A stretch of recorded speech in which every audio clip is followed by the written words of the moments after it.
بسم اللہ الرحمن الرحیم۔ حضرات محترم، آج ہمیں اس بات پر غور کرنا ہے کہ ہمارا نصاب تعلیم اور نظام تعلیم کیوں باصلاحیت افراد پیدا کرنے سے قاصر ہے۔ دیکھیے، کسی قوم کی بنیاد اور بنیادی اینٹ تعلیم ہوتی ہے۔ اگر تعلیم کا نظام صحیح ہے، وقت کے تقاضوں سے ہم آہنگ ہے اور قرآن و سنت سے ہم آہنگ ہے، تو پھر ایسی نسل پیدا ہوگی جو دنیا میں دین کو غالب کرے گی۔ مولانا ابوالکلام آزاد نے لکھا ہے کہ آج قوم کی زبوں حالی، زوال اور بربادی کا واحد ذریعہ، واحد سبب نظام تعلیم ہے۔ کہ نظام تعلیم میں اس بات کا لحاظ رکھا گیا ہے کہ دین کے ساتھ بھی ہمارا تعلق باقی رہے اور عصری تقاضوں سے بھی نہ پچھڑنے پائیں۔ دیکھیے، بر صغیر میں جب ہماری حکومت، دور حکومت تھا ہمارا، تو ہم نے اس بات کا بڑا لحاظ رکھا تھا۔ دو چیزیں ہیں، ایک تو ہے قرآن اور سنت اور سیرت، یہ غیر متبدل ہے، قیامت تک کوئی تبدیلی نہیں ہو سکتی، ہر زمانے میں وہی باقی رہے گا۔ لیکن اس کے ساتھ ہر دور کی جو ضرورتیں ہیں، جو تقاضے ہیں، اس کا بھی لحاظ رکھا جانا ضروری ہے۔ ہندوستان ایک کو علوم مقاصد کہتے ہیں، قرآن، حدیث، سیرت، فقہ، اور ایک ہے علوم ذرائع، وسیلہ۔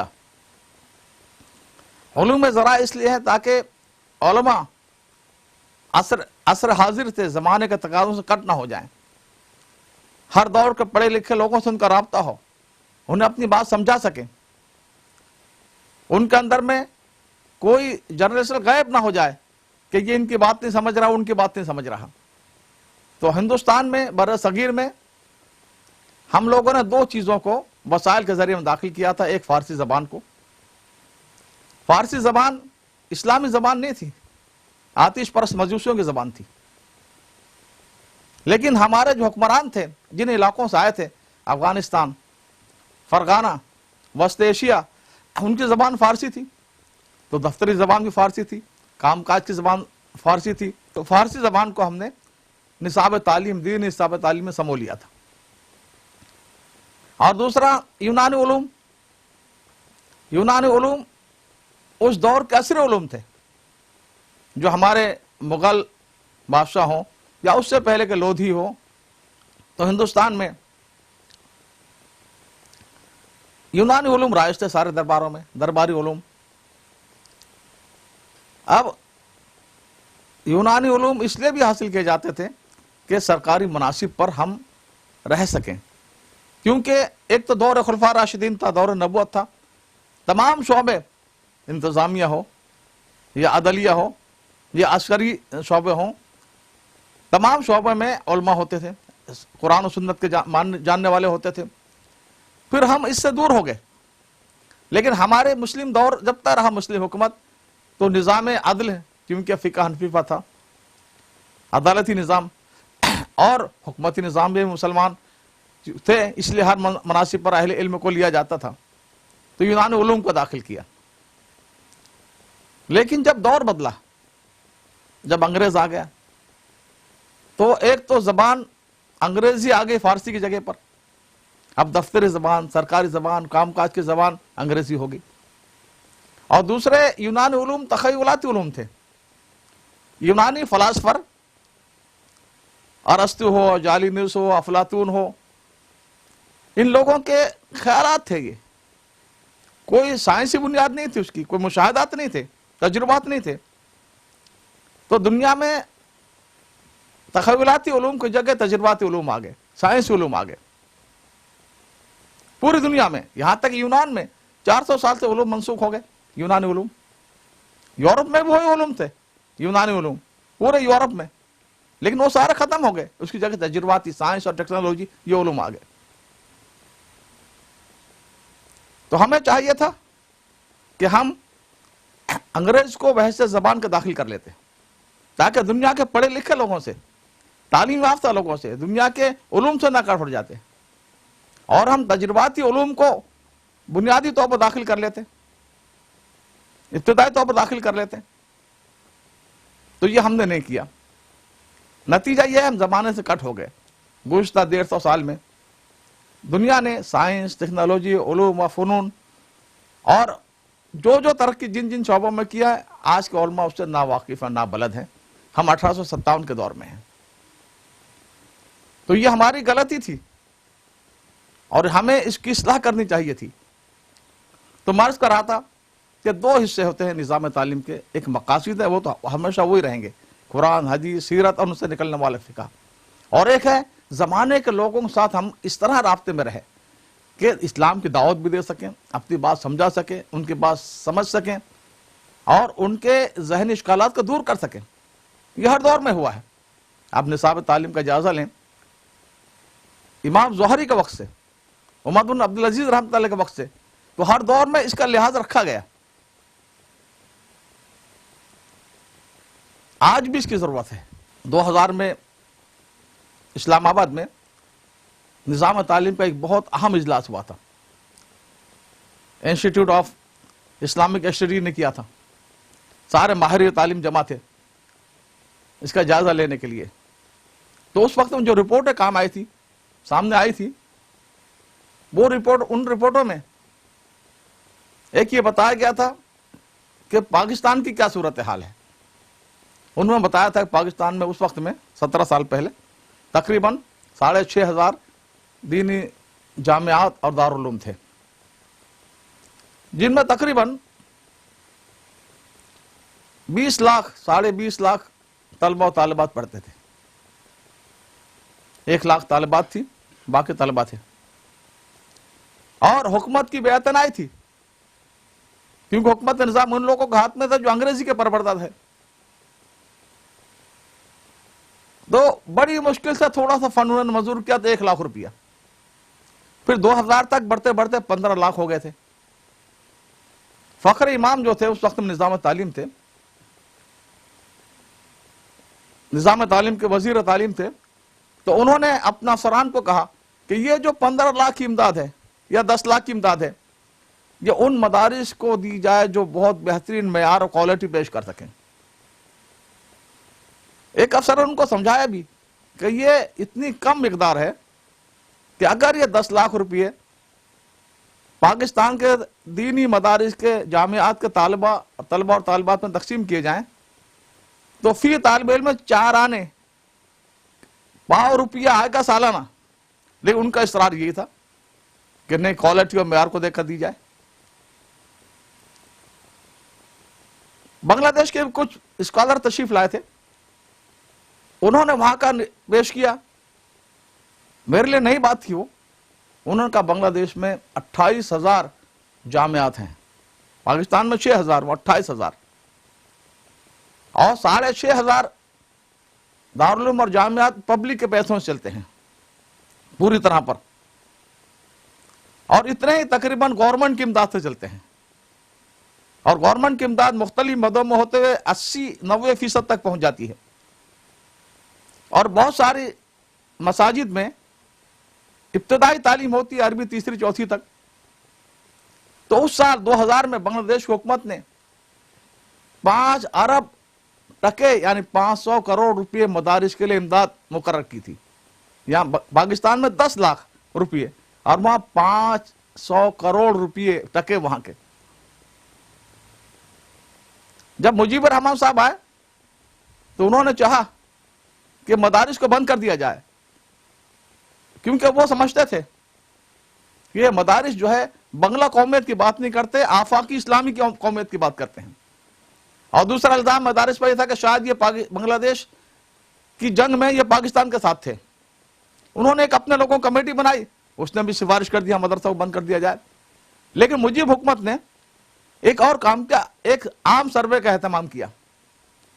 اس سروے میں 95% لوگ جو ہائی ایجوکیٹڈ بھی تھے، تعلیم یافتہ لوگ بھی تھے، ان کا یہ جواب ہے کہ خبردار مدارس کو بند مت کرنا، اس کے نتائج بہت خراب ہوں گے.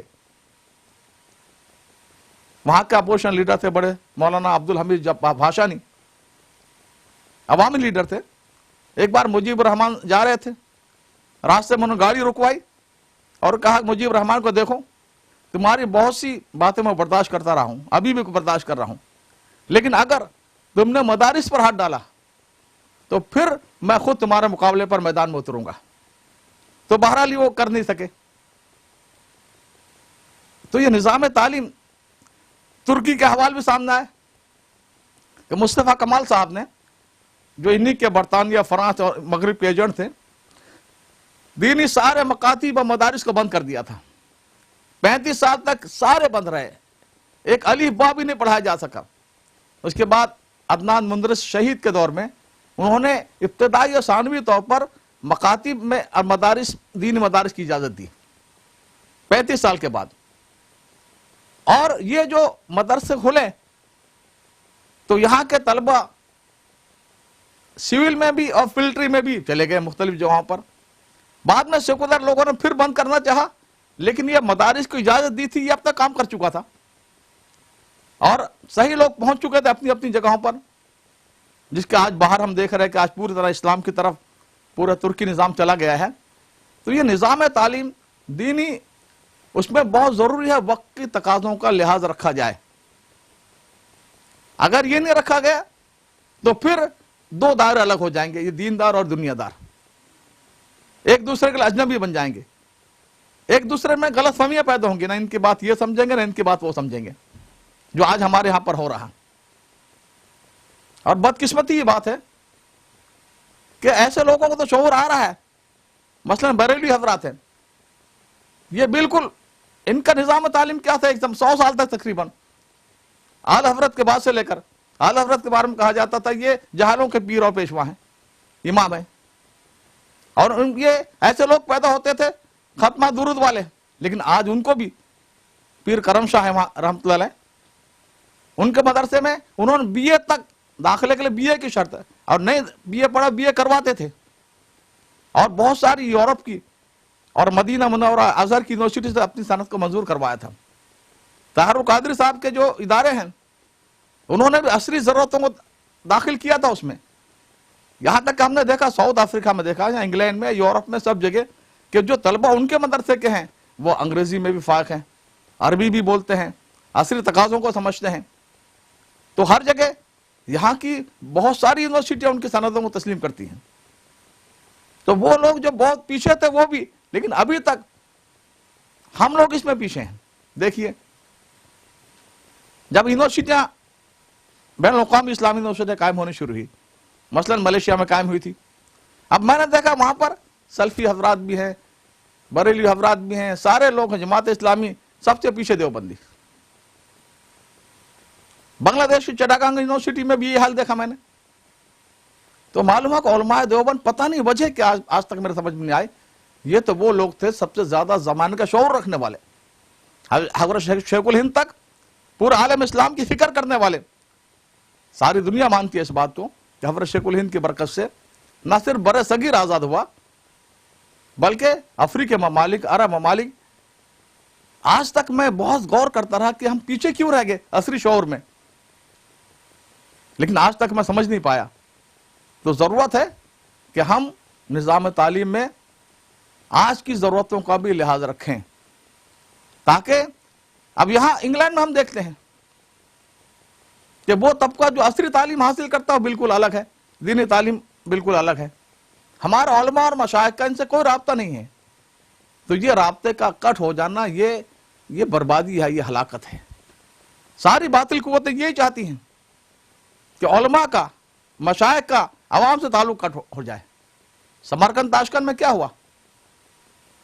پورا نظام تعلیم اور پورا نظام علماء کے ہاتھ میں تھا، لیکن جب کمرشل انقلاب آیا اس نے لوگوں کو اکسایا، علماء خلاف گمراہ کیا کہ دیکھو یہ عیاشی کر رہے ہیں، بڑی تنخواہ لے رہے ہیں، تم خون پسینہ بہا رہے ہو. اب وہ لوگ جو ہاتھ چومتے تھے جو انہوں نے گردن کاٹی علماء کی. تو باطل طاقتیں، اسلام دشمن قوتیں ہمیشہ یہ چاہیں گی کہ علماء اور عوام میں فاصلہ پیدا کیا جائے، انہیں دور کیا جائے. اور ہمیں یہ چاہیے کہ ہم عوام میں رہیں، عوام کو اپنے سے قریب کریں، اور عوام اس وقت قریب ہوں گے جب ان کی ضرورتوں کو ہم لحاظ رکھیں گے، اور نظام تعلیم کی دوئی کو جو غیر اسلامی ہے، اسلام میں بالکل نہیں ہے کہ دینی تعلیم الگ ہو دنیاوی تعلیم الگ ہو، تو ہمیں ضرورت ہے کہ آج کے نصاب تعلیم کا جائزہ لیں اور زیادہ زیادہ مفید بنائیں، آج کی ضروری علوم کو اس میں داخل کریں کہ ہمارے طلبہ نہ صرف یہ کہ آج کی زبانوں سے واقف ہوں، اپنے ملک کی زبان، اپنے صوبے کی زبان اور بین الاقوامی زبانوں سے واقف ہوں، اور آج کے علوم سے بے بہرا نہ ہوں، تاریخ اور جغرافی اور آج کے علوم میں بنیادی غلطیاں نہ کریں۔ یہ ہماری آج کی ضرورت ہے۔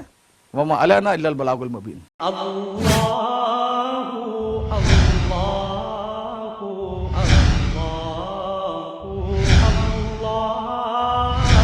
اللہ